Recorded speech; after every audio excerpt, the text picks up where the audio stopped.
Assalamualaikum warahmatullahi wabarakatuh. Perkenalkan, nama saya Mewah April Susianti dengan nomor NIM A11-2020-12801.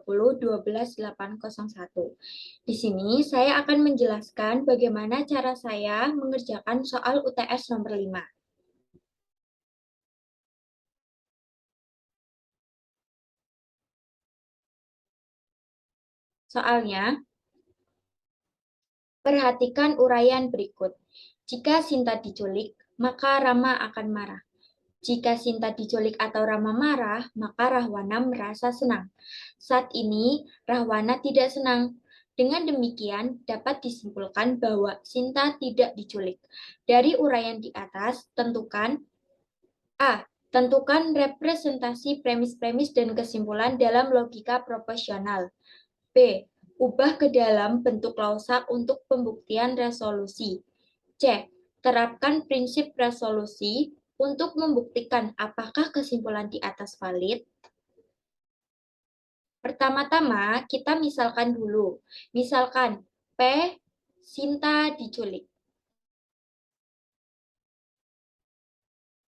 Q. Rama marah.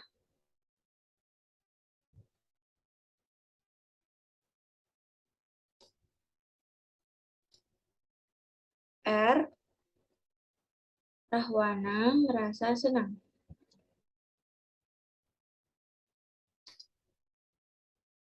Jika sudah, kita menentukan representasi premis-premis dan kesimpulan dalam logika proporsional. Kalimat yang pertama, jika Sinta diculik, maka Rama akan marah. Berarti Sinta diculik itu P.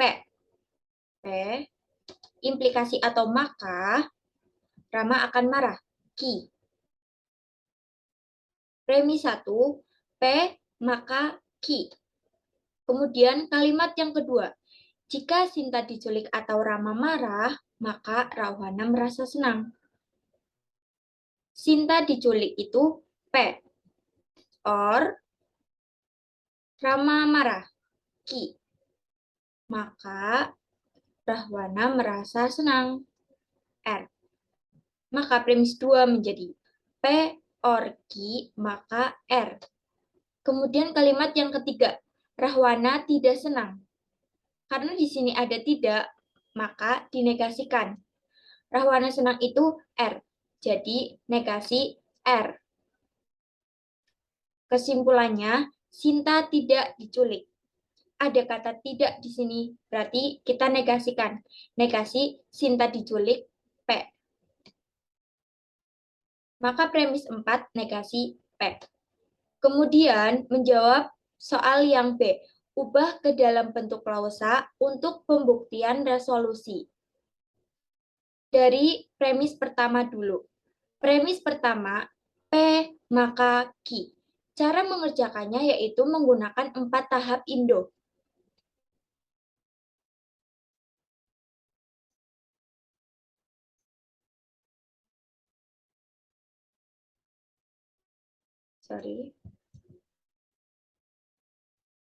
Implication out, negation in, distribution, dan operator out. Yang pertama, langkah pertama, kita hilangkan tanda implikasinya dulu menggunakan rumus implication out.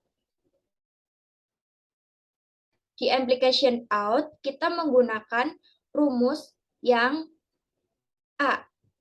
Q1 maka Q2 menjadi negasi Q1 or Q2. Maka di sini menjadi negasi P or Q. Kemudian langkah yang kedua, kita tidak memerlukan negation in dan distribution karena tidak ada yang perlu diubah. Maka bentuk klausanya menjadi kurung kurawal atau himpunan negasi P, Q. Kemudian premis yang kedua. Premis yang kedua, P or Q, maka R. Langkah yang pertama, menghilangkan tanda implikasi. Kita menggunakan rumus yang A. Maka menjadi negasi kurung buka tutup P or Q or R. Kemudian ada tanda negasi di luar kurung, maka kita membutuhkan rumus negation in. Di negation in, kita menggunakan rumus yang C. Negasi Q or Q1 or Q2 menjadi negasi Q1 and negasi Q2. Maka menjadi negasi P and negasi Q or R. Kemudian ada yang perlu diubah lagi. Kita menggunakan rumus yang distribution. Di distribution kita menggunakan rumus yang B.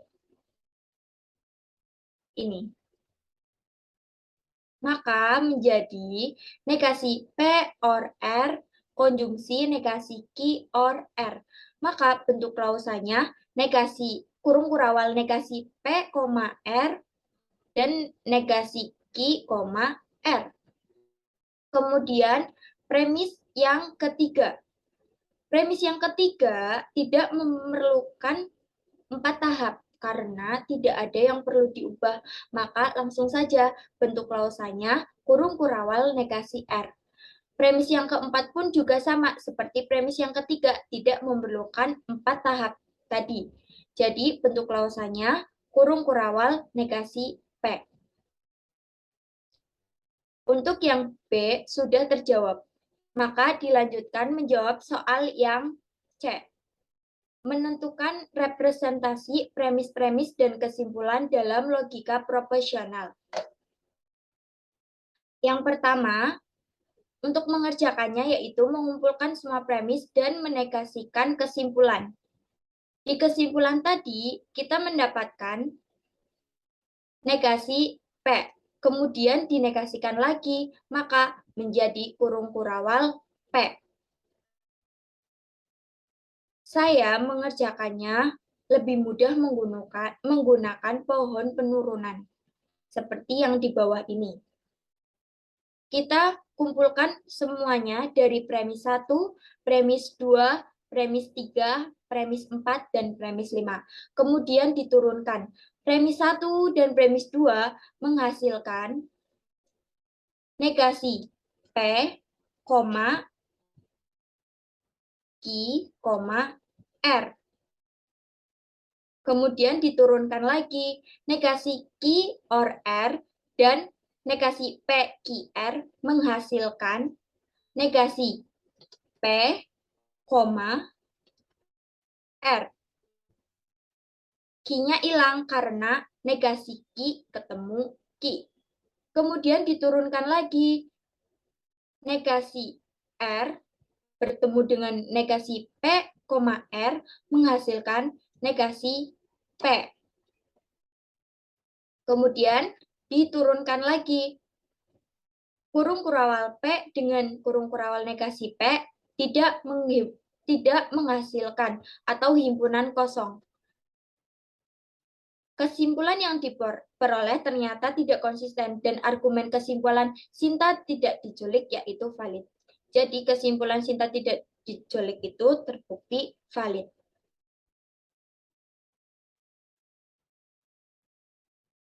Sekian yang dapat saya sampaikan.